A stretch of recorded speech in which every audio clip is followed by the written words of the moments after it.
We're living in the final part of the last days, undoubtedly, the final part of the final part of the last days. This is the end of the world.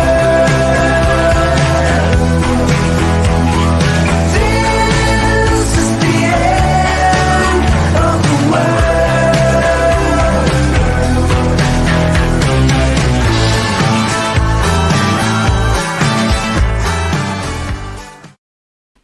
Hello and welcome to the Last Days live stream, the show that brings welcome levity to the end of the world, lifting the spirits of many of you battling boredom, loneliness or anxiety by infecting as many as possible with comfort and distraction as the apocalypse unfolds. How on earth are you all doing? So currently 60 watching across YouTube and Facebook. Gabrielle Spedding says, we must enjoy the live stream. It might be the last before Armageddon comes. Good grief. Who knows? You never. This is the thing, Gabrielle, with Armageddon. You just never know when it's going to come. You never know when the last of anything is. Long comment here from Charlene Chancellor. It's starting to appear like it in California. First the pandemic, a lot of wildfires, all-time record heat, 133 degrees in Death Valley. Yes, I heard about that.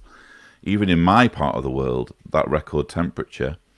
Lots of lightning storms over San Francisco Bay, no rain. Now we have our first case of the plague in 5 years, South Lake Tahoe. I think the swarms of locusts are next. Good grief. Does sound as though an apocalypse of sorts is brewing around the Bay Area, Charlene, if you don't mind me saying. Joelle says, hello from lovely Australia. Dog waiting to howl along with Arthur. Joelle, your dog will continue to wait because there will be no Arthur, I'm afraid, on this show because he's been sacked. He hasn't really been sacked. I'm just joking. Arthur has a job, which means that he can't be with us on Wednesdays, but he will be with us on Saturdays. I should add, for the remaining 2 Saturdays before this season of the Last Days live stream concludes. Yes, so I probably should address this. I've mentioned this on Twitter and Facebook. I've been thinking about how sustainable it is to keep going with the live stream kind of non-stop throughout the year. And I think I do need a break from it every now and then, apart from anything else, to give the show just a bit more freshness so that we don't just get stuck in like in a monotony. If I have a bit of a break, then I can come back after the break and maybe have some new ideas that can spruce up the show and keep it original, keep it fresh. So what I've decided to do is conclude the first season of the Last Days live stream at the end of this month, meaning that this is one of only 4 shows left. And then I'm going to be taking 2 months off. So September and October. And then it will be a 4-month run from November through to February. And then another 2 months off, March and April. And then May through August. So basically, think winter and summer. 4 months on, 2 months off in between. I'm thinking that's the most realistic, most manageable, most serviceable way that I can do the live stream and keep it going throughout the year-ish, but just give myself periods in between where I can catch up on other things, because as I do really enjoy doing the live stream, it's just that it does eat into my creative energy a bit, and I'd like to have 2-month windows where I can just go at it with projects that I'm behind with, and I'm behind with a lot of projects at the moment. Including a lot of projects that I've promised my patrons. So just having that 2-month window means I can catch up with that sort of thing. and then come back and do the last day's live stream without having too much to worry about. So that's the big announcement for the start of today's show. Hope you all are understanding with that one. I know the last day's live stream audience can be demanding sometimes. Dani Bear says, hello, beautiful heathens. I'm an early bird today. It seems so, Dani. Yes, I'm reading the very first comments that came through this morning. Jimmy B says, hello, all from Northern California. Hayden Honeywood. Hi, all. It's the final part of the last hours of work. Woohoo! Yes, nothing like finishing work for the day and being able to hang up your hat and get your pipe and slippers out when you get home, assuming that's what you do, Hayden. Nesbo says, good morning from a grizzly grey UK. Today is an indoors kind of day. The kettle will be going into overdrive. Sounds delightful, Nesbo. I mean, I know it doesn't sound too pleasant for you, but there's just something about those rainy days in the UK where you get the kettle on and you just curl up with a good book and just let the weather do its worst outside. Nov Mum says, it's cold and rainy here in the land of the long white cloud. I didn't know such a land existed. I'm going to need more details. Maybe other people get that reference. I don't somehow. So Renato, by the way, Renato, if you check your messages on Facebook, there is an invitation to join today's live stream. So if you're watching, come and join us. Come and join the panel, because we need a replacement for Arthur. He's been sacked for today's show, so you can be our Arthur. Maybe if you're in the mood for singing, who knows? I'm open to the idea of you serenading the audience in place of Arthur. Something tells me he won't want to do that. Janice Powell says, good morning from wet and windy Cornwall. Yes, it does seem to be unpleasant weather in the UK today. Very sorry to hear that. Deborah Green is watching from work tonight. And Steve is looking forward to yet another fun live show, including Sasha's great poetry, cats, and wonderful triggering moments by our own Arthur. Again, I'm sorry. He's being triggering elsewhere, I'm sure. And whoever he's working with won't have the benefit of a mute button, as I do. One more comment. Mad Jock. It wouldn't be a last day's live stream without a comment from Mad Jock. A very good morning to all from a foggy Scotland. Hope all are well today. I am, as always, ready to rock. Our resident Scottish rocker is present and correct. Thank you so much, Mad Jock. So, let's get our first segment of the day underway. We are making progress through the book Exiting the Cult, a healing handbook for current and former Jehovah's Witnesses. This is by Bonnie Zeman, who is a licensed mental health expert, who also happens to be an ex-Jehovah's Witness. Indeed, I've had her on the channel, and has written this very helpful book, which we are reading parts of at the beginning of each live stream. I'm currently in Chapter 7, Ways to Support Your Recovery and Healing, and we're making our way through a bullet point list headed Reconnecting with Self, Needs, Values and Goals. Integrate, successfully include the part of your life dominated by the JW cult into an authentic, meaningful understanding of your entire life experience. We are usually only able to do this near the end of our recovery process.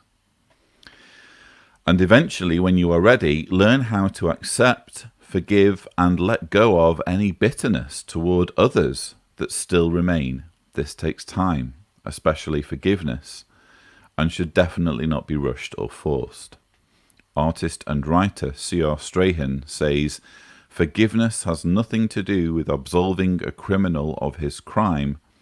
It has everything to do with relieving oneself of the burden of being a victim, letting go of the pain and transforming oneself from victim to survivor. Learn how to love, be kind to yourself, and to forgive yourself. Self-acceptance is the foundation for true freedom. Perhaps you notice self-recriminating thoughts about things you did as a Jehovah's Witness, like helping in the indoctrination of your Bible studies or your children, or like not finding the wherewithal to get out sooner, etc. Such recriminations and resentments against yourself are part of the toxic legacy from the sect. Refuse to allow them to continue to infect you. You do this by consciously working on self-acceptance and self-forgiveness. These two gestures are balm to the abused soul. And then we have 2 poems, but because I see Sasha waiting in the green room, no doubt brandishing a poem of his own, I am going to just read on rather than make these Sasha's Poetry Corner. I am content to follow to its source every event in action or in thought, measure the lot, forgive myself the lot. When such as I cast out remorse, so greater sweetness flows into the breast. We must laugh and we must sing. We are blessed by everything. Everything we look upon is blessed. That's William Butler Yeats, A Dialogue of Self and Soul, selected poems. The words of American poet and Pulitzer Prize winner for poetry, Galway Kinnell, in his poem St. Francis and the Sow, are especially tender and healing. Sometimes it is necessary to reteach a thing its loveliness, and retell it in words and in touch. It is lovely, until it flowers again from within of self-blessing. That's Galway Kinnell. May you too find ways to tell yourself how dear and lovable you are. May you too flower again from self-blessing.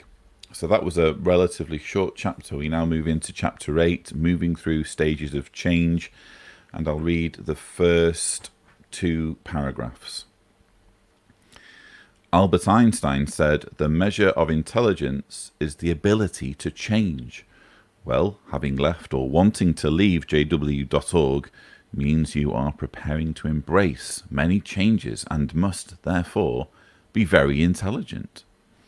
Let's look a bit at how we are affected by significant changes.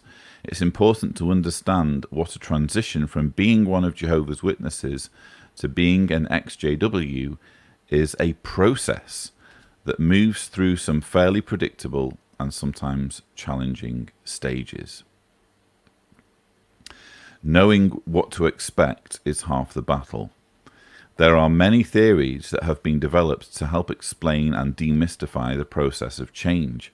These theories outline predictable patterns and emotions one can expect to experience when going through any major transition in life.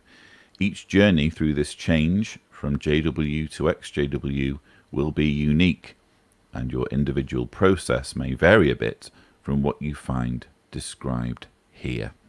And then we have a number of stages of change, but rather than delve into those now, we'll save those for a rainy day, akin to what is being experienced now back home in dear old Blighty. So we'll have those read on the Saturday show. But now it's time to introduce our panel. We have Sasha from the land down under. Where it never rains. Also, we have Kim, and we have Renato from Brazil, standing in for Arthur, and no doubt ready to sing on request as part of the Sing Along with Arthur segment. Sure. He told me he prepared one already, Lloyd, so... Seriously? No. I can't sing. I can't sing to save my life. I was about to say something very unkind about Arthur, but I won't.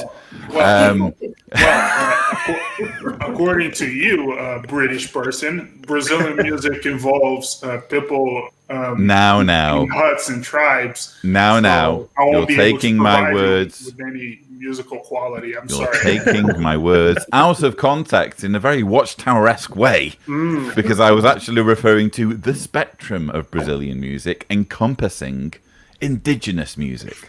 Yeah. And So, As he digs himself out of the hole even more.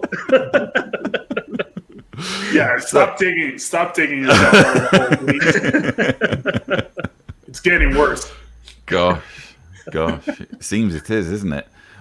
So, what did we How are think we all? about? Not bad. What did we think about what I was just reading? Was it helpful? Was it insightful? Does it relate to your experiences of leaving? I know Renato's experiences, I think probably the most recent out of all of us. When did you leave, Renato?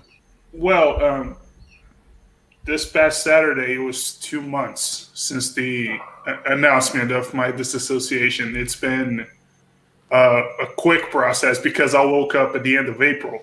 So, it was really, really quick. So I have all these thoughts and ideas in my head, and it's hard to kind of sometimes find a north, and there are doubts, but and there are also bad memories from all the things that you believed in, all the things that you said, and all the things that you thought. So a lot of emotions to deal with, and it's a long process. But Yeah, you've really skyrocketed, haven't you, in the space of a few months from believing Jehovah's Witness to being to multiple appearances on an apostate channel. So, gosh. yeah, I wouldn't see myself at 4 a.m. talking to 3 fellow apostates 4 months ago. I definitely wouldn't see that coming. No. But remember that the word apostate holds no power. It's not a negative thing that you need to be scared of. It just means you changed your belief, and like Bonnie said in the book, there's nothing wrong with that. My mother also left the organization with me. We're the only 2 people in the religion from our family, so we kind of left together. But she still remains a Christian. She still has very serious religious beliefs, and she's part of a kind of an ex-JW group in Brazil that is very much almost like an offshoot of Jehovah's Witness. They call themselves Jehovah's Witnesses Reformed, and they completely reject the word apostate. They get really angry when you call one of them apostates. So I have to be careful around my own mother to even joke about the word apostate. So to me, it holds no meaning at all, but to her it does. It's very interesting. Remember that Jesus was an apostate, remember? So Jesus was simply an apostate of Judaism. So no problem using that word. Yeah. I mean, obviously, your mother needs to do whatever's going to be helpful for her.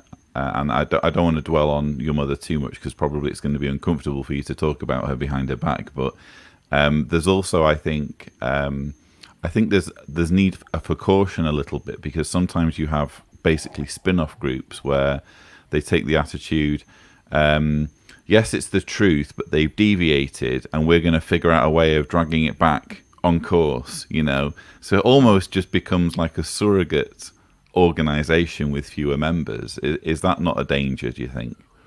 Absolutely it is, because you still hold on to, like, I think what I can safely say is that the only thing that they don't believe in is the governing body, but they don't Sounds believe, like a surrogate then, doesn't it? They don't believe in a concept of an organization. They think that you can serve Jehovah by yourself, which is interesting because they all do it in a group. So I find that concept interesting. And when you have a group, you almost always have people who are at the top of the group. There's a pastor who kind of is the elder of the group, and everybody kind of follows him. It's like you if the A bit like me on the last day's live stream. Yeah. Absolutely, yeah. Yeah. Praise the Lord. Praise the Lord. Yeah. But it's interesting. They still call God Jehovah. They still believe in the concept of Armageddon differently, based on the pastor's interpretation of the end. So they really do believe that we're living in the last days, for example. And we need to respect people's personal journey on that. Like you said too, despite what people might believe in. And many people come out of Jehovah's Witnesses and still hold on to a faith in God, and that's fine. None of us are here to try and shout that down. Like Kim, you very much still hold to a faith in God, don't you? And we respect that. Yeah, absolutely. I think I'm the only one in survey that does actually still believe in God. And Renato, when I've been out, I woke up in September 2018, disassociated in January 2019. So I woke up fairly quickly and made moves very quickly as well. And just thinking about what Lloyd was reading earlier about change, I've changed so much. And at the beginning, I was just, my head spun and I didn't know. And I think I held on to some belief as an assumption rather than fact. And, there was a few people that were very influential in, just letting me think for myself and to accept that change and to, forgive myself for some of the things, because it was very, very hard for me to accept that, that I'd been duped, that I was part of a cult. It was very, very hard. And in the beginning, I still believed in the Bible. I still believed in God. I still do believe in God. I'm not sure about the Bible. I've got some massive issues with that. And I don't know if I believe in the God of the Bible or just a creationist of some sort. And I know Lloyd will have a heart attack about the creationist word because he's openly atheist and we love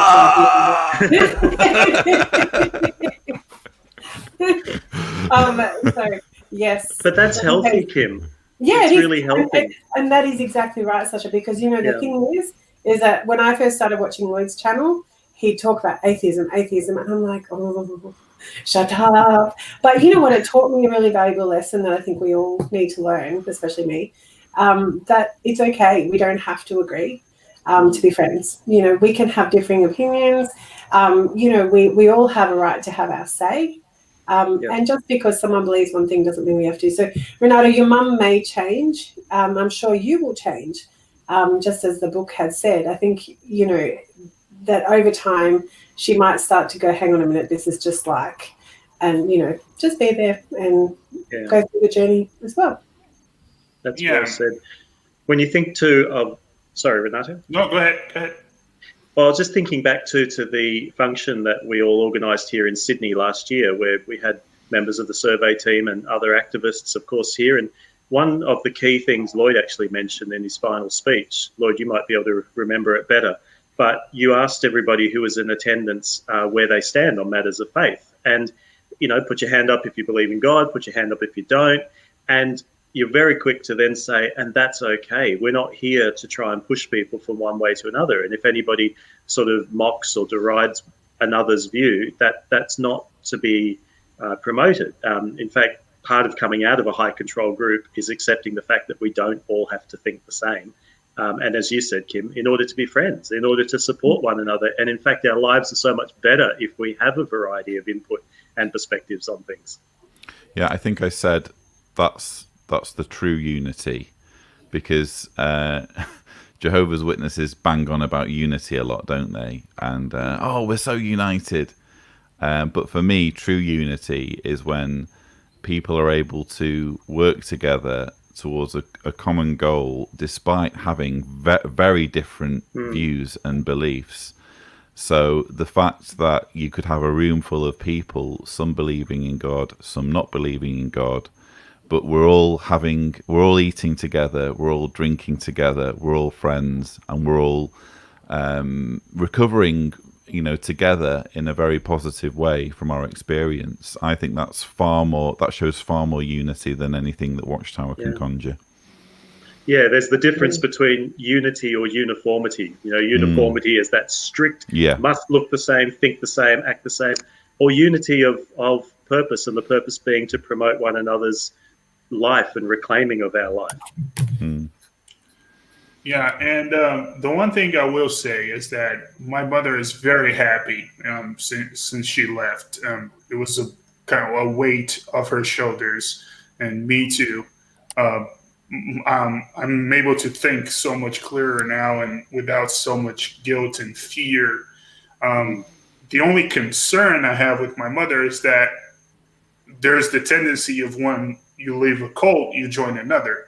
So I was afraid that maybe she was doing that, but because I'll give just a silly example. The day after we were announced as disassociated, because we were both announced at the same time, I remember just jokingly saying to my mother, "Hey, I'm free to buy a lottery ticket now. Maybe we'll win the lottery. Who cares?" And she said, "No, but the video that I saw from Pastor whoever said you have to be careful with those things." And I was like, "Mother, you're able to think for yourself now. You don't need to check what someone else thinks about something you should do with your life, because then you're just part of a cult again. They just believe different stuff." So I think that's the only kind of concern that I have for everyone who leaves the organization is resist the temptation to join another group that's going to control how you live, even if it's not as harmful as Jehovah's Witnesses, because you should have the ability to think and act for yourself and to kind of build your own future and make your own choices instead of having someone else do it for you. And that's just like what was said, that part that was brought out later in the section that Lloyd read about self-acceptance. When I first came out, my whole thing was, I've got to join another church, I've got to join a group, I've got to join something. And yeah, I think someone gave me the same advice that you just said, Renato, about don't not join another group, but just take your time.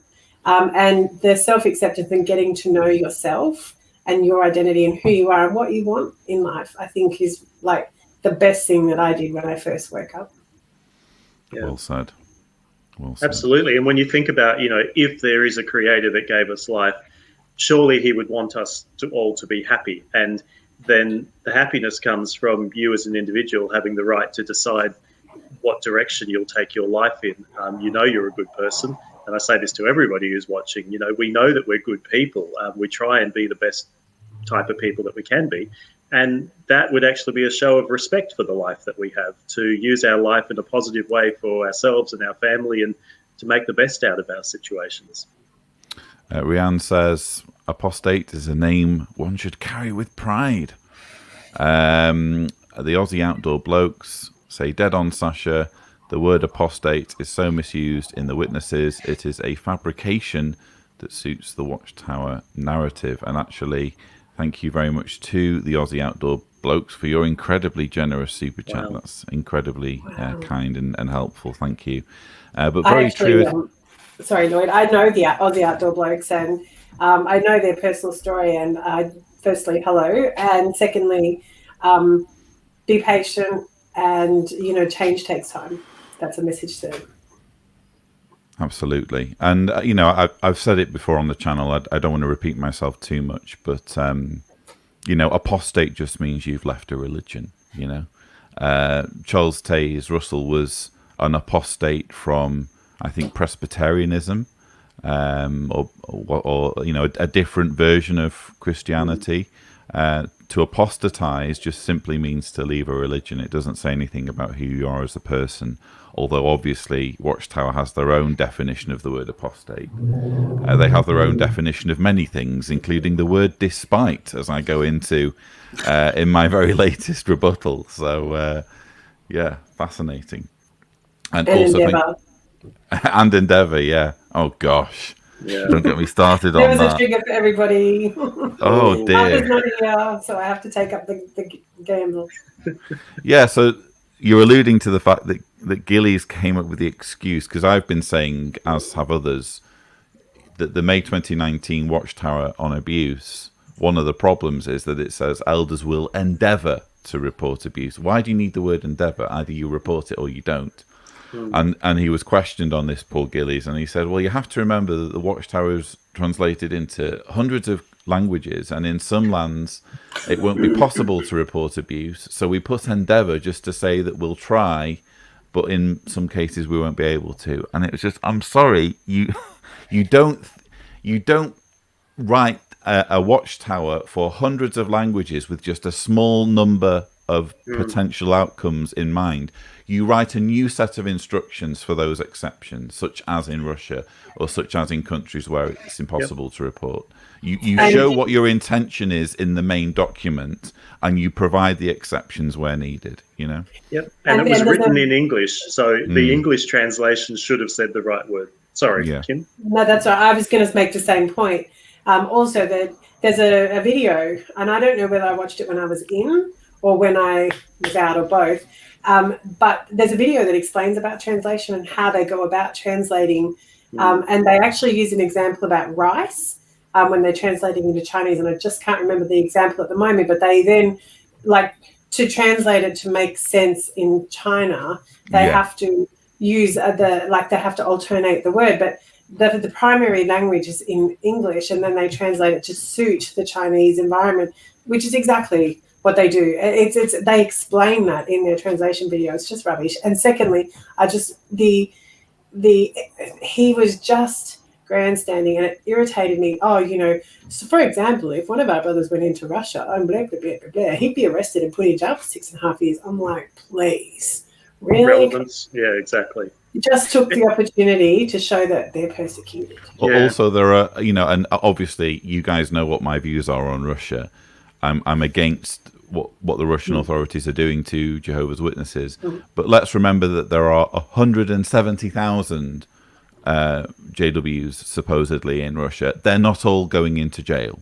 Yeah, it's a minority. You know, I'm pretty sure the Russian penal system doesn't have that capacity to just incarcerate every single one of Jehovah's Witnesses. So yeah, he was just using any opportunity to push this we're being oppressed narrative, you know. Yeah, and when they use the word endeavour too, again, as we've all often observed, it came to mind. You know, you wouldn't say, I would endeavour to help somebody. If you witnessed an automobile accident out the front, you don't walk up to the people in the wrecked car and say, I'll endeavour to call the ambulance for you.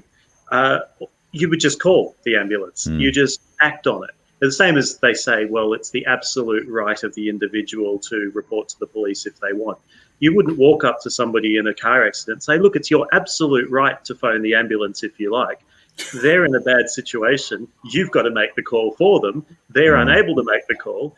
So this whole endeavour or passing the buck of responsibility off to the individuals to report, it just smacks of that disinterest and arrogance that the organisation possesses in these very serious issues. I really liked what Richard Scorer said in his concluding comments, where he said that you know, believers are expected to everyone must carry their own load, but when it comes to damage to the Kingdom Hall, suddenly they get very directive with what should happen, and the police should be notified immediately. So it's a total double standard, you know. And it's the same with the advice that they gave about the carts and what to say to the police. And there was really specific instructions with very, very specific language. And yet, when it comes to child sexual abuse, they don't say in that situation, oh, everyone should carry their own load. If you're harassed as a cart witness, you need to decide for yourself. You have the right to contact the police if you want to. You know, they don't say that. They just say contact the police. So, so how are you feeling after it all, Lloyd? Like, it's been obviously a lot of effort and a lot of stuff that most of us wouldn't even be aware of that you've done behind the scenes. How are you feeling after the whole proceedings? And fairly traumatized, if I'm completely honest. Yeah, fairly traumatized because it's been going on for months, and I've been having to sit on it, you know, not talk about it for months and months and months, and now everyone basically knows or has the opportunity, I should say, to know what I know. I'm not sure everyone does know what I know, because what I know is, you know, I think hundreds of pages of of evidence that I've submitted to ICSA, and it's not going to be easy for everyone to read it. And you can't really do justice to the subject in just a day and a half or whatever it is of oral submissions. But yeah, watching, I was expecting Gillies to lie and to be evasive, but to actually listen to it, I mean, I think I was driving during one part because Diana had this idea of taking me for like a getaway into Zagreb to kind of try and take my mind off it, but it just didn't work at all because Gillies was giving testimony while we were going, and I had to listen to it. So we had it on the car speakers, and at certain points it was very difficult to maintain control of the vehicle because I was so furious at what I was hearing. And not just what I was hearing, but I'm going to be completely honest, the way that he was handled by Fiona Scolding, especially when it comes to the data, and I hate to keep banging on about it, but Watchtower was given the opportunity to cherry pick their data and give only a small sampling of what's going on. And when discussing the data, Paul Gillies was allowed to talk about it as though those were the numbers. He even said, "Oh, there's 130,000 in England and Wales, and we're here talking about only 67." Yes, you're talking about 67 that you've cherry picked because they're only elders and servants or cases inside a kingdom hall that have happened within the last 10 years. Sorry, have actually occurred within the last 10 years. So it was extremely infuriating when, based on my extrapolations of the ARC figures, there should be at least 2,000, comparable cases. And really, how many is every single number is important. Sorry, is what that's kind of what we worked into our closing statement. Every case of abuse is a case of abuse, and to suggest that only cases of abuse involving elders and servants within the last 10 years are significant is an insult, and it further silences. I mean, let's face it, we're talking about 2,000 plus cases of abuse within the last 10 years that will realistically not see the light of day unless Watchtower is compelled with a Rule 9 disclosure to release those figures. Otherwise, in the vast majority of cases, nothing's going to get done because we know how difficult it is for survivors to pursue justice for what happened to them, for survivors to even talk about what happened to them, let alone go through the process of litigating against an organisation that offers no redress scheme. So the only way that this abuse will ever be even known about is if there is a Rule 9 demand for disclosure. And so for ICSA to refuse to do that, I mean, there's still the chance that they might go for it eventually, but I'm not holding my breath, to be honest. And that's been one of the most, if not the most traumatizing bits about the whole experience, is that I've been required as a core participant, along with the other core participants, to put in so much work on this, not being paid for it. You just do it as a voluntary thing to help your country. And you think that the very least they could do to reciprocate all of this effort that I'm freely giving is to do their job. And their job is to get the bloody data that's sitting right in front of them. They literally just have to look at it. They literally just have to issue the request for it. So yeah, I did wonder, Lloyd. I remember Fiona made the comments in her opening. I think it's the QC. Is her name's Fiona? Yeah. Yeah. She in her opening address made comments in relation to the statistics and did try. I mean, not that it would have totally missed all of anybody that we want to hear. But she did try and say that we can't really rely on the data because it's not, it's not accurate. Do you know any reason? I presume the Section 9 or whatever you're referring to is a subpoena. Did you have any information that you can share in respect of why they didn't issue subpoenas? Because that's how they got the information from the Royal Commission. Not that I can share. What I can say is that I have yet to be given a valid reason why they wouldn't Okay. go after the data. And again, it's just the very least that you do when you're investigating an organization. I mean, in my final statement, there's a fifth statement, by the way, that I need to write. But in my fourth statement, I basically go on about the data issue, and I say it would be like trying to fight COVID without doing any testing. You know, how do you know how bad the situation is? I mean, you can take as much evidence as you want from me or from the other core participants, including Paul Gillies. It all means nothing unless you have the data in front of you. And if you're not interested in looking at the data, what does that say about the inquiry? You know. And I take your point, and I agree with you. Every single victim should be heard and be counted and have the opportunity to be validated, and you know, just whatever it is that they need, they should have that. At the same time, was it 64 or 67? Is that not enough to demonstrate? I mean, really, there was another organisation that had, in the last 10 years, they had 8 cases. They're a similar size organisation to Watchtower or CCJW, and we had 60, or they had 64. Is that not bad enough? It isn't enough, and here's why. And it was appalling. So out of 67 cases, 35 were reported because the family went. Yeah. So the elders supported the family in reporting the abuse.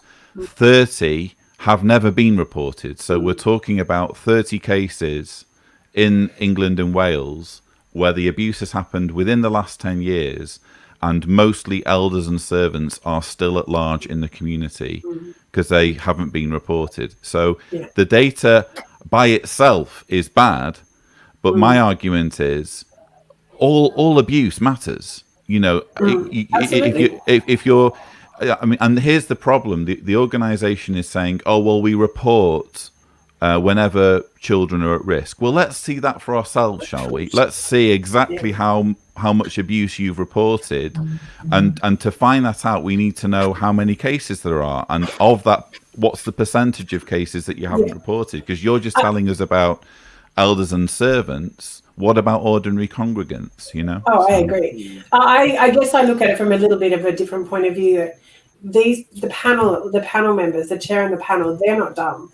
They know what's going on. I think they would see it, and I think perhaps we want ex-JWs and current JWs to see the true stats. The true stats, because if you analyse the ARC, the Australian Royal Commission, there were 1,006 victim abuse records, but that's probably a drop in the ocean to what actually over the last 50, 60 years, what really went on. So, you know, we consider the ARC statistics disgraceful, and they are. They're a disgrace, but it's probably worse. And I liken that in ICSA, you know, what the reality is and the actual facts of the matter. I think there were 2/3 of the people that were abused, like that they recorded of that 67, never faced a judicial committee. So technically they could still have been within the congregation. So they're not protecting children.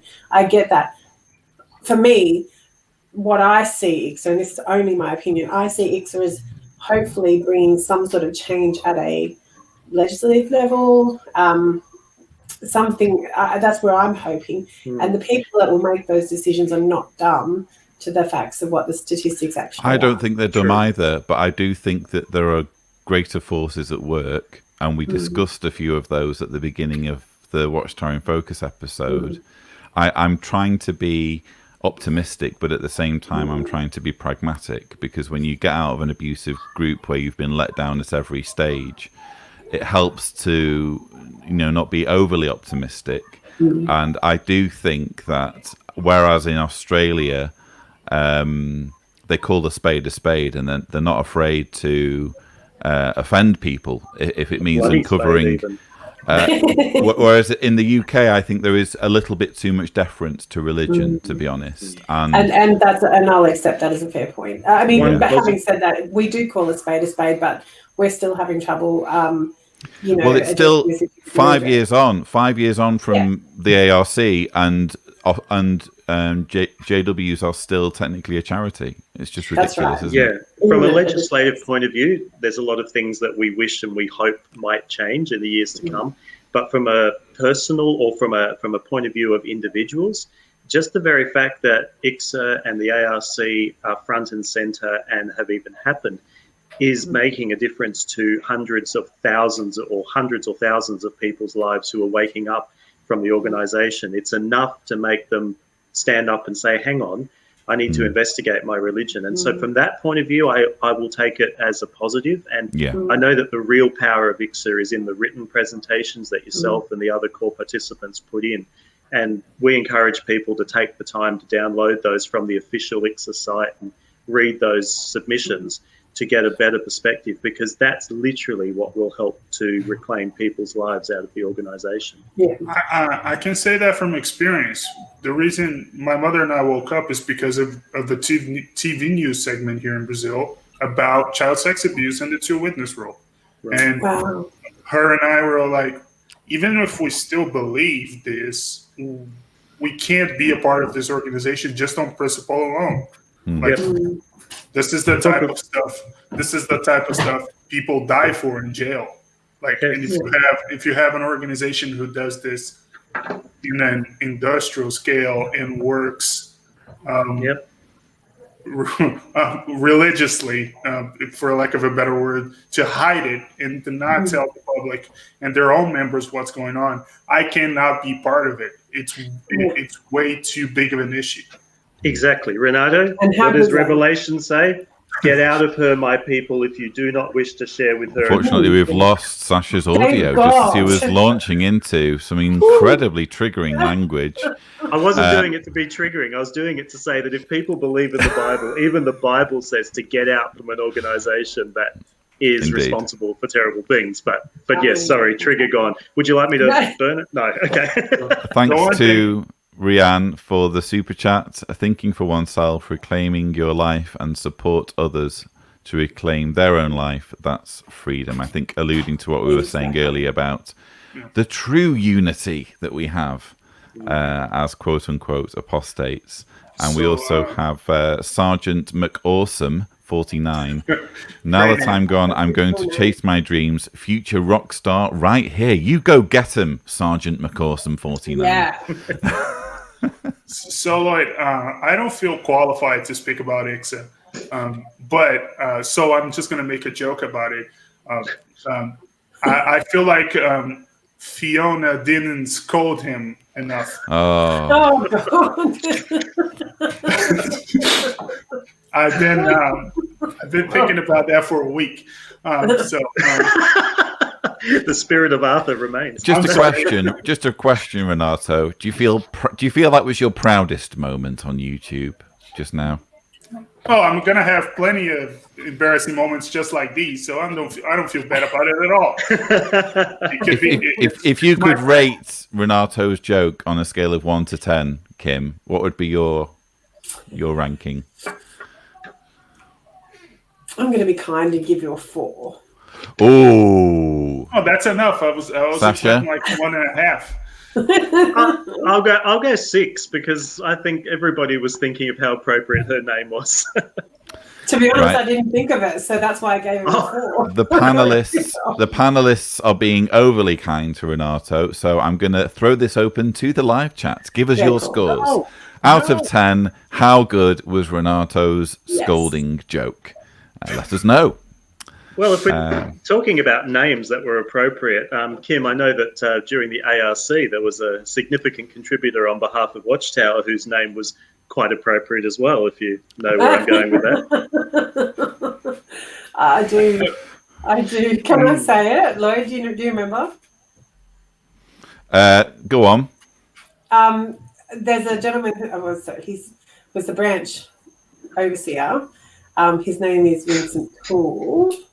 Of course, yeah. And I'm very well known for calling him Izza, and I actually nearly did on a Watchtower Focus once. Izzatul. He was the one who claimed that he had never heard of the expression theocratic warfare. whilst lying to the Royal Commission about the expression theocratic warfare. So never has a surname of Toole been more appropriate. You see, I actually called him that as a witness because I knew him when I was a witness. So I never called it to his face, obviously, but I did think it quite a lot. You've only done it to 4,000 people right now. Never mind. Oh, thank you, Rena. Nice one, Paul. You see, that's just breaking the rules of mathematics, Greg. I think the comments are on my side. That's what's clear. Yeah, I'm going to give you that. I think the 144,000 swung it on average. So there we go.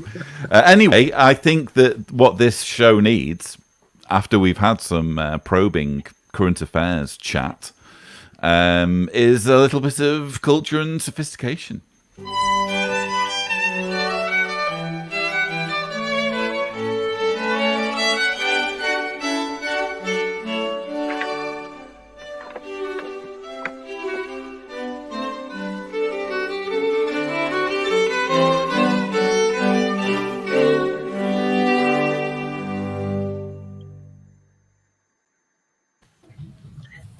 Okay.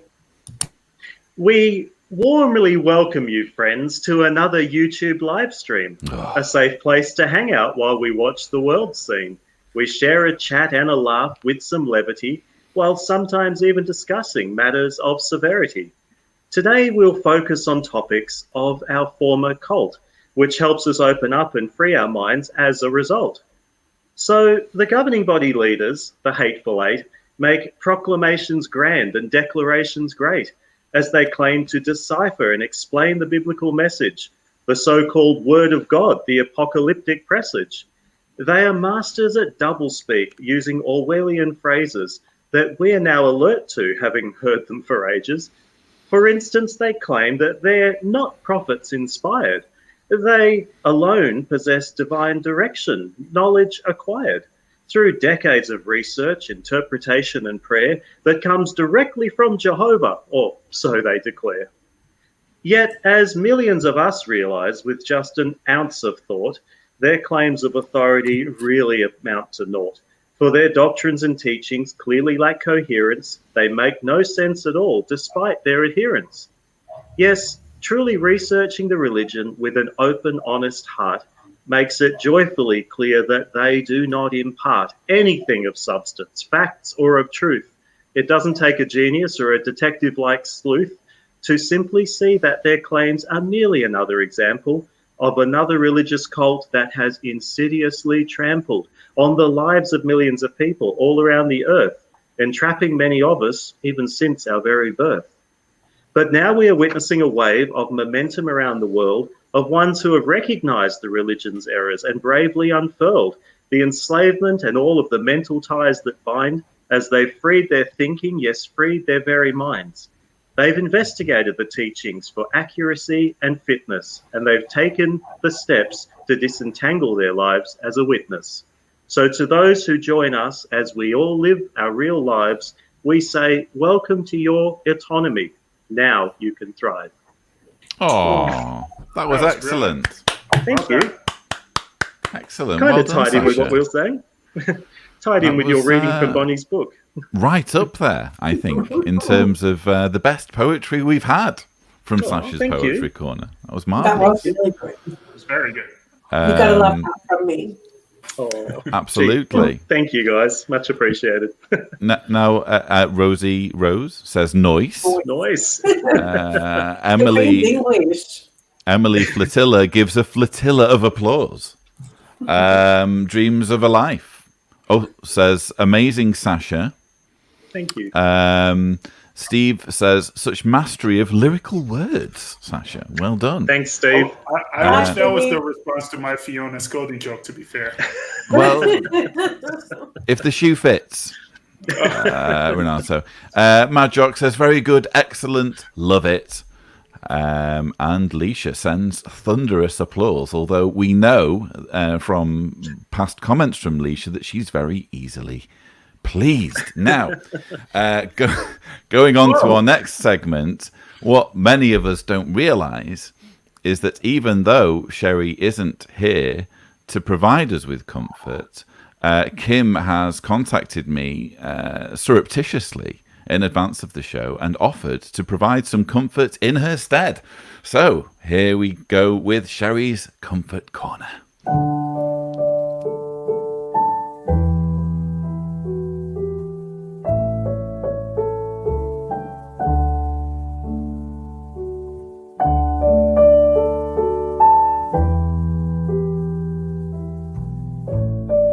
Sherry's Comfort Corner.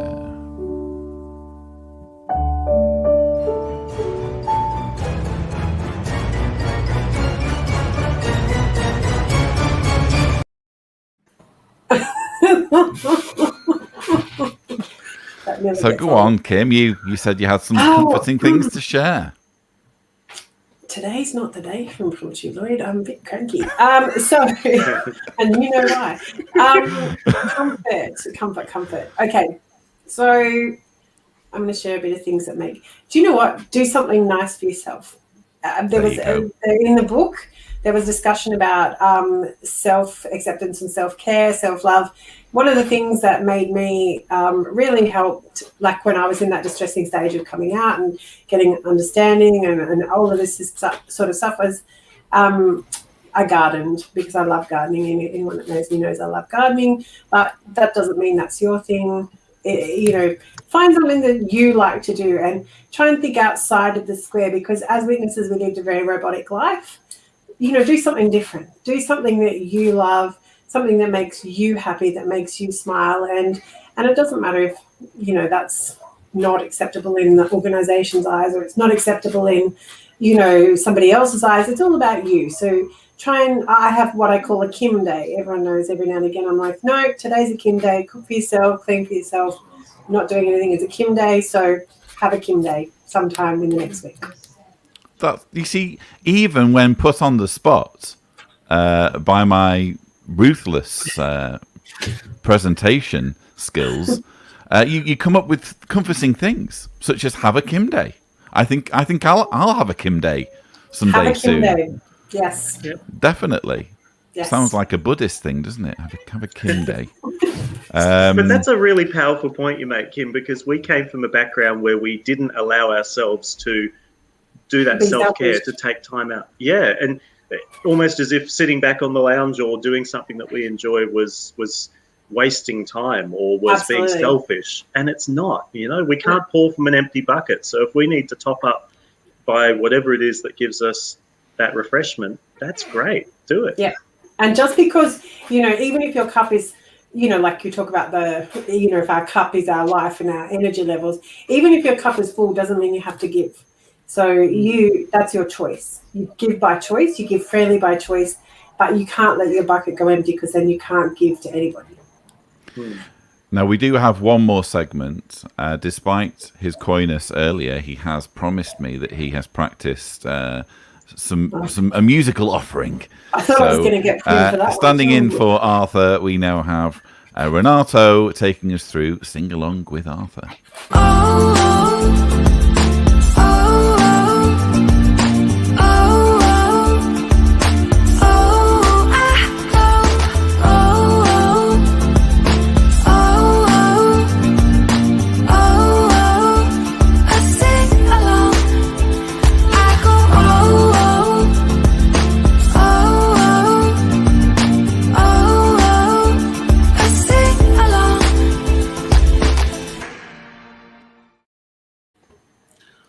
We warmly welcome.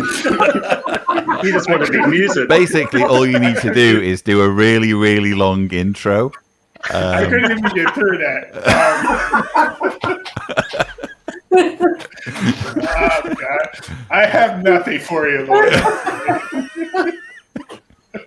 It's just my sadistic sense of humor. I just love putting people on the spot, I'm afraid. I do apologize. No, it's okay. Well,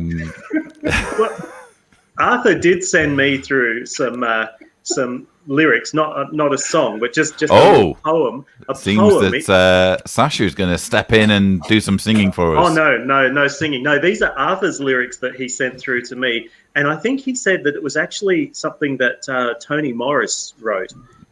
So maybe I can share that on behalf of Toni Morris. It's Toni Morris's little expression. Well, I would consider that spiritual food. Absolutely, it comes from the governing body themselves. So somehow Arthur and Toni must have this chat. Doesn't surprise me, to be honest. Yeah. So it's a very short, sharp little poem. It's open up your eyes and focus on the prize. In life, we have to race to win a glorious place. If we're spiritually clever, we're guaranteed to live forever. With pandas on earth or in heaven with Tony, unless the religion is a snare that's phony. But Satan's system definitely needs to end. You're alone, you have us as a friend. In them you find support you need. A Christian life you'll have to lead. Exemplary behave and thank Jehovah for the slave. He guides you in this wicked world, waiting for Satan to be hurled into the abyss, then the lake of fire. Worshipping Jehovah is my eternal desire. So well done, Toni Morris, for chucking that together. It does sound very much like Tony, doesn't it? There's a lot of fire. Perhaps on one of his more lucid days between drinking bouts. That's the sort of thing that might come out of his troubled mind. His troubled PTSD, Vietnam-ridden mind. Yes. So actually, we have Arthur present in the live chat. All I would say is that because Arthur has started a new job, and all I would say is that if you are Arthur's boss, you might want to keep a closer eye on him. Because it seems that he's not entirely devoted at this precise moment to whatever it is he's being paid to do. Maybe it's his break. You don't know. Yeah, it's totally his coffee break that's been going on for the entire duration of the show. So nice to see you there, Arthur, and nice to see you being put to work, whatever it is you're doing. Alicia says, LOL, Arthur is cheating at work. No, you see, Arthur would never cheat. Isn't that right, Renato? Of course not. Anybody say quiz? Emily Flotilla says, congratulations on the new job, Arthur. Yes. It's something he's busily working at. Thanks, everyone, he says. Between coffee breaks. And given the fact that so many people are battling for work, we acknowledge the fact that the world's in a mess at the moment with employment and work. It's awesome that he found a job, and we're really supportive of that. And at the same time, we're mindful there's a lot of people who are doing it tough who have lost work at this time. So you would think that being a panelist on a hit live stream would be enough in terms of salary, but it seems that whatever it was I was paying him wasn't quite enough.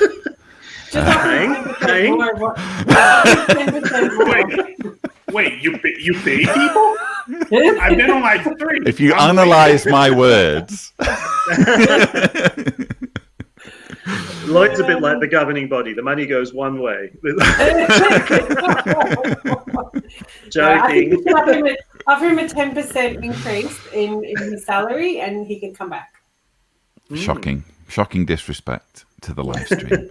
But perhaps we can talk about, there was a story that came up yesterday evening about an ex-JW in Poland who's being sued by Jehovah's Witnesses in Germany, I think the Selters branch, who, as we know, and we'll probably do this as a Watchtower in Focus at some point, depending on how this goes, but this is a very litigious arm of the organisation. They've been responsible for going after authors, for going after critics. For some reason, different rules apply to the Central European branch, because usually the attitude to apostates is, oh, we're going to pretend they're not there. But for whatever reason, the Selters branch has a remit to hunt down apostates and do whatever they can to sabotage the efforts of critics. And it seems that an ex-JW in Poland, for whatever reason, may have links to Germany. I don't know all the details yet, but they put a recording of a conversation with elders on YouTube during what was an aborted, I think, judicial committee. So the judicial committee didn't go ahead, but they captured what was essentially harassment by the elders and put it on YouTube.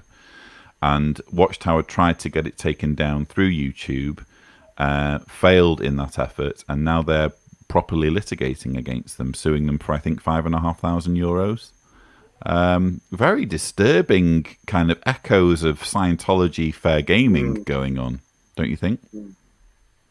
Yeah, very much so. It's almost the ironic thing is they're actually giving more attention to the activists when they start to pursue them, and you would think that would actually be counterproductive.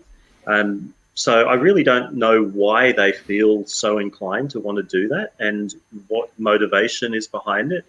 It's not as if the material that was being exposed was altered or disingenuous or in any way misleading. It was actual stuff that took place during an interaction with elders. So it's like they're, as you say, rightly say, it's like fair game. They're just trying to stop anything that might embarrass them.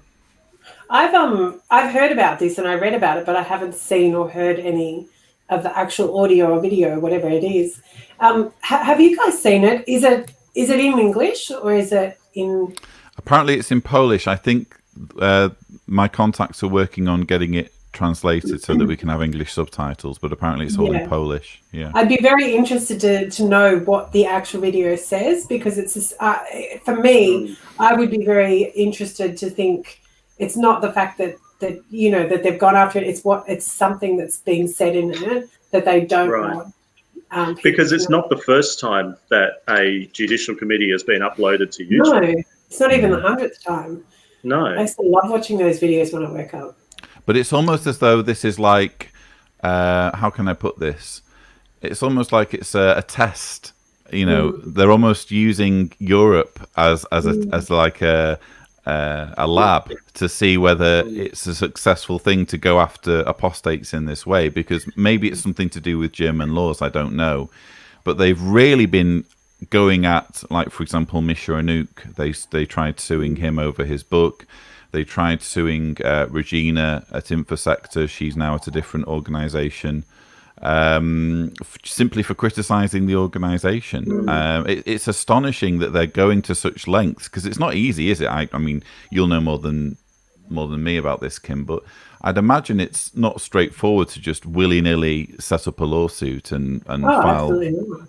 And the associated costs, it doesn't matter what country you're in, the associated costs with just lodging, court fees, before, generally speaking, even on a small matter in Australia, before you even step foot in a courtroom, you spend $5,000 Australian, which is, I don't know, converted in your own country. But, that's not little money. I mean, to massive entities like Watchtower, it certainly is, but it's time consuming as well. What was the other thing I was going to say?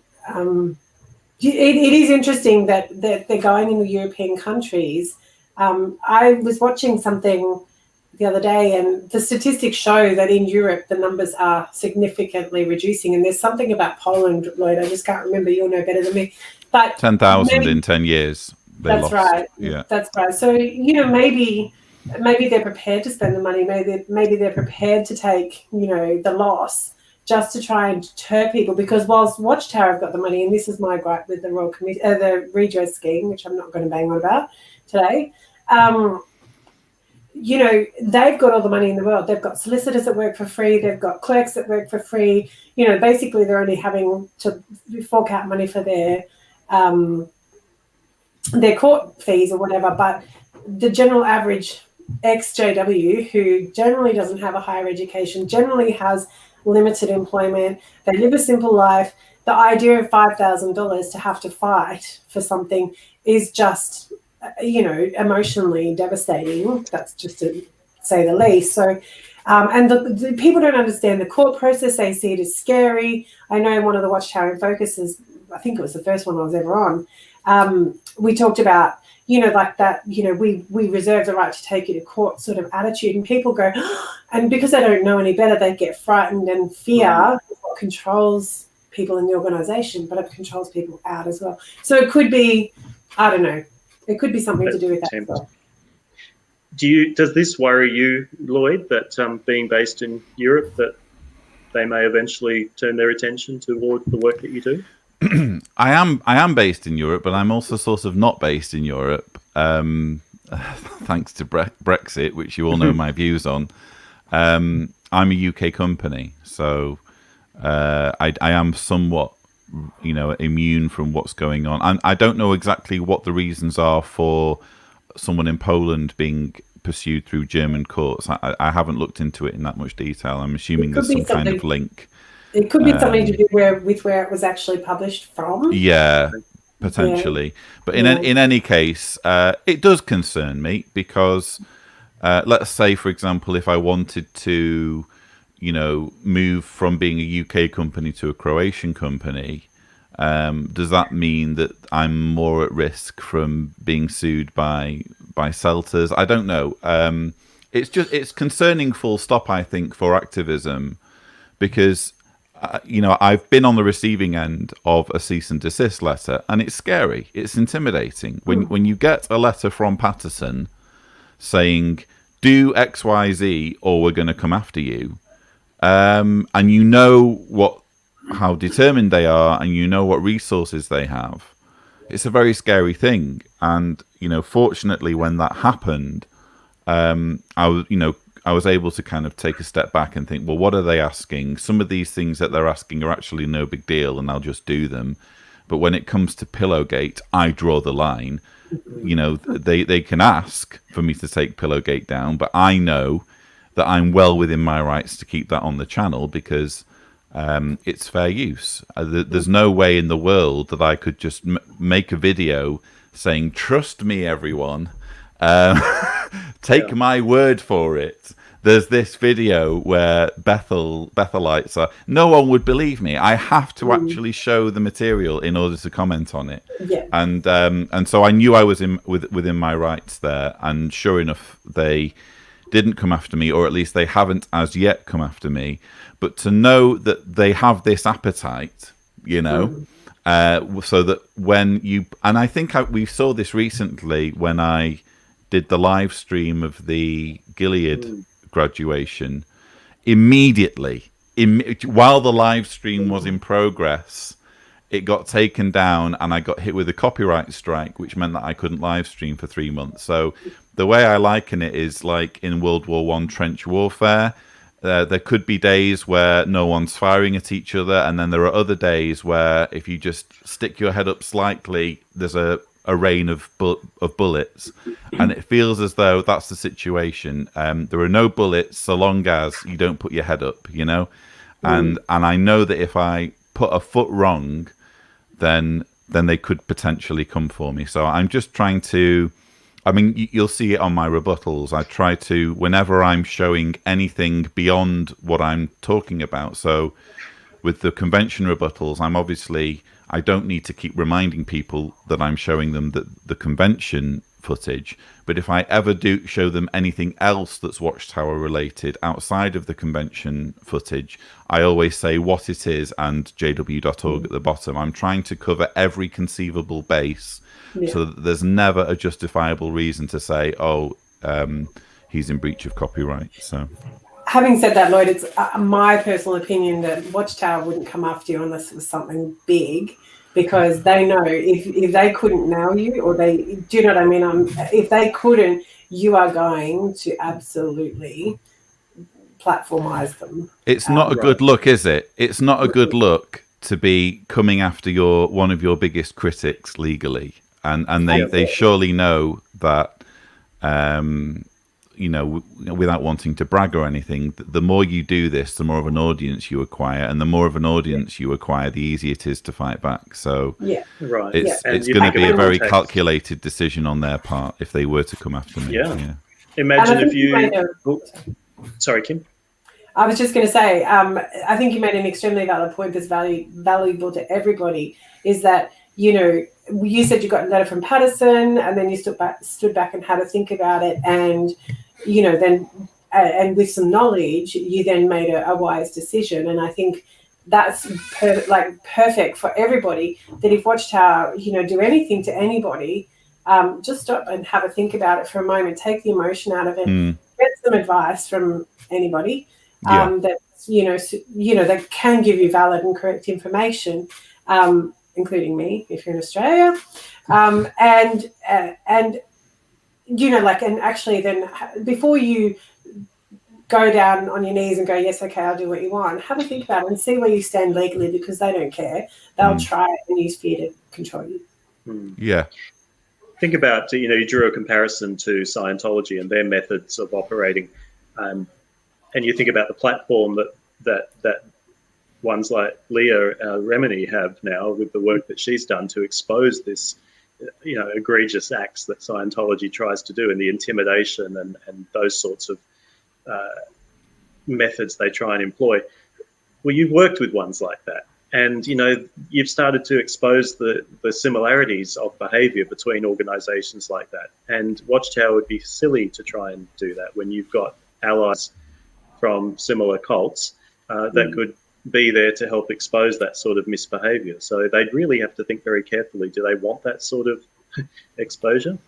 I do agree with what Kim said, though. I wouldn't advise anyone to do something in terms of activism purely for the sake of sticking it to Watchtower. Try and think, what's the purpose of it? So, for example, when I got my cease and desist, one of the things they really weren't happy about was I had an account on RuTube, the Russian equivalent of YouTube, where I was posting videos that had no commentary. So just if people were saying, where's the raw footage of this, I could just give them a link. And they weren't happy about that, and they wanted me to remove my account. And it's like, well, that's no huge deal. And to be honest, they're right. If I'm posting the whole thing onto the internet without any commentary whatsoever, that is a breach of copyright. It's a fair cop. It's no real skin off my nose to remove it. It just means that it's going to be harder for people if they want to see the whole unedited material, what have you. But that's not really my concern. My concern is being able to talk about it. So yeah, it's one of those things where if you really, really wanted to, if you were in like just this self-destructive rage of, I'm going to stick it to Watchtower, you could have just, screwed up the letter and thrown it away. But if there are reasonable areas in which you can accommodate a reasonable request that's lawful, then do it. But it just so happens that when it comes to criticism of Watchtower, you need to be able to show the footage in order to criticize them. And that's the point I made in my letter. I said, you're effectively telling me to not criticize you. Good luck with that strategy in court, So yeah. I think that's perfect. I think it's a perfect attitude. Do you know, I heard an interesting thing the other day. Somebody told me one of the things that they do for activism, and this person's not in the known activism community, they write letters, just little like postcard, tiny little, whatever, like this, just little business cards, and they just write a little message about, they'll put the Royal Commission website or they'll put ICSA website, and they go around to people that they know are Jehovah's Witnesses, and they put the cards in their letterbox and just keep going. And I thought that's a really unique thing to do. It doesn't cost very much. It's your own free time. If you're walking, it's good exercise. And, it just might wake someone up. I just thought it was a great idea. Yeah, it'd be our version of letter writing. You could say. Yeah. Yeah, unsolicited letter writing. That's true. Yeah. But it's not. It's not offensive. It's not aggressive. But if I guess if you know that you only know where they live, or because you've been a fellow believer because you've been friends with them, so that's the equivalent of trying to help one of your friends, isn't it? It's not necessarily just spamming someone you don't know. No, there's nothing wrong with it. And really, when you think about it, as you say, if it's trying to highlight, the child abuse issues or mishandling of things. What's wrong with that? What's wrong with trying to alert people to a clear and present danger? And witnesses, as we know, don't know about that. I ran into a friend yesterday who was probably one of my closest friends, and we haven't had contact since we left the organisation. And he asked me very carefully one of the reasons why we left. And I said to him, I don't wish to subvert your faith, but as a father of young children, I shared with him the Royal Commission and some of the information on that. He hadn't even heard about it. So here we have somebody within Australia who had no idea what this Royal Commission was. So alerting ones or sharing that information, but then being very careful to back out so that they don't feel threatened or overwhelmed with it, just giving them the resource. All I said is, if you want to look it up for yourself, on the government website, gave the link, left it at that and didn't push it. So, yeah, I can see some value in what you suggest, Kim. You're just alerting them, and if they choose to do the research for themselves, well, that's fine. Yeah, or if they decide to look at it, that's it. Yeah, this is something that I actually regret because I remember that I delivered my disassociation letter to 2 elders. They came to my house for what they thought was just going to be a normal visit, shepherding visit to my mother. And they found out it was both of us armed with disassociation letters. And I got to explain to them all the reasons why we were leaving. And then after that, I sent a message to a couple of friends of mine, really close friends, and actually also my girlfriend at the time, who broke up with me because I was leaving the religion. And when they asked why I was leaving, I just couldn't explain the reasons for it. And that's something I regret, because I had a chance to just say to them what was happening, but I was really emotional and I didn't.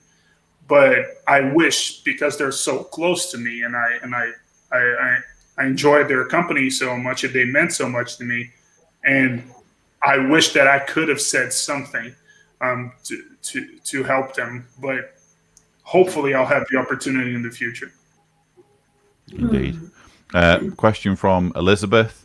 If one wanted to submit an article to JWsurvey, is there a preferred style guide to follow in regards to grammar, punctuation, etc.? We're a little bit in flux at the moment with JWsurvey. I'm currently thinking of ways to improve the website and bring people on board and increase the amount of content and that kind of thing. So it's difficult to kind of give you advice, because we're still trying to figure things out a little bit in terms of what we're going to do moving forward. I can only suggest send an email through to the contact address.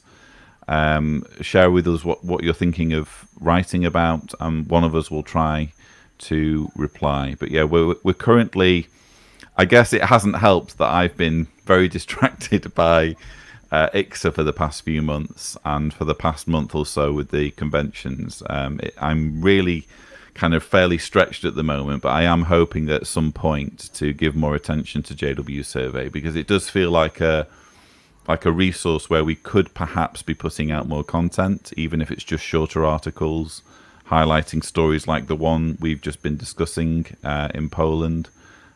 So yes, bear with us. Give us bucket loads of patience, but you're always welcome to write in if you're thinking of submitting an article.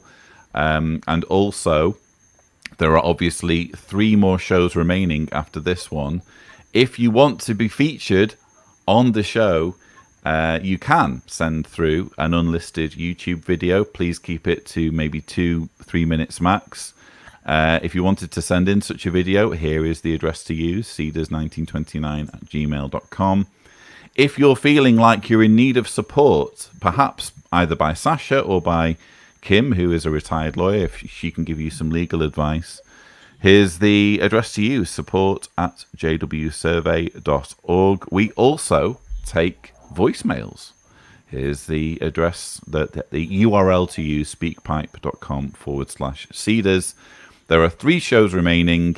This is your chance to be on the last day, the first season of the Last Days live stream, before we take our break. So, yeah. And can I speak to those contact details that you just shared? Thank you for SpeakPipe, the support email, the Cedars. Yeah, we welcome anybody to send through. We've had some beautiful emails recently, as we always do, from people who have been reaching out and sharing their stories, but also offering support on how they can help other people as well. And that's really nice, because all of what we do is to just try and help everybody who's out there and facilitate contacts. We've got an amazing network of contacts all around the world of support groups, so we can help put people in touch with others to let them know that they're not alone. We received some beautiful SpeakPipe messages that Sherry was able to assist with responding to. And it's all about just empowering people to know, as we say, you're not alone. There's plenty of us there that have walked a similar path to what you're going through. And while everyone's story is unique, we're all there to support one another, and we're all there to sort of help you reclaim your life and become the best version of yourself that you can post leaving the religion. So please feel free to contact us all. Well said. And a nice comment there from Sherry. I know you've seen it already, Renato. Don't beat yourself up about that, Renato. You have to give yourself a bit of kindness. You had just woken up. Very true. So that brings us to the end of today's show. Again, 3 shows remaining. I'm hoping Renato will be with us on Saturday. I don't know what your plans are, Renato, but I certainly appreciate having your moderation skills to hand, because it can be difficult keeping some of the panelists in check during the last day's quiz. I can't think of who you're speaking about. Without wishing to name any names, trust me, there can be quite a bit of insubordination. So always nice to have a second witness on hand to said behaviour. Also, I've been really missing Sasha's ability to complete the lyrics. Although I am very worried every time. I googled after the last one where you got literally everyone right, including your opponents. I googled psychiatrist in Sydney, and I was going to send you some links. Thank you. I've got Renato. I still do that for you if you want. Who are you more worried about, Renato? Sasha with his ability to remember lyrics, or me with my ability to create Watchtower content? Oh, I think it's you now, because sure, being able to we all can remember the songs, but being a Watchtower writer is a completely different level. Yeah, but his also, ability to speak Watchtowerese just flows off the tongue. I think he's just a good tradesman, and he's got time to research. You do it off the fly. It's therapy for you. I'm sorry. Yeah, don't worry. I got my first appointment next week. No, but the people I'm really worried about is Steve O'Donnell. They're just horrible at this. Oh, that was so bad. And we can say that because they're not going to watch this episode in preparation. Yeah, well, exactly. Yeah. No, I say that if to you their watched face it, you would know. so it doesn't matter.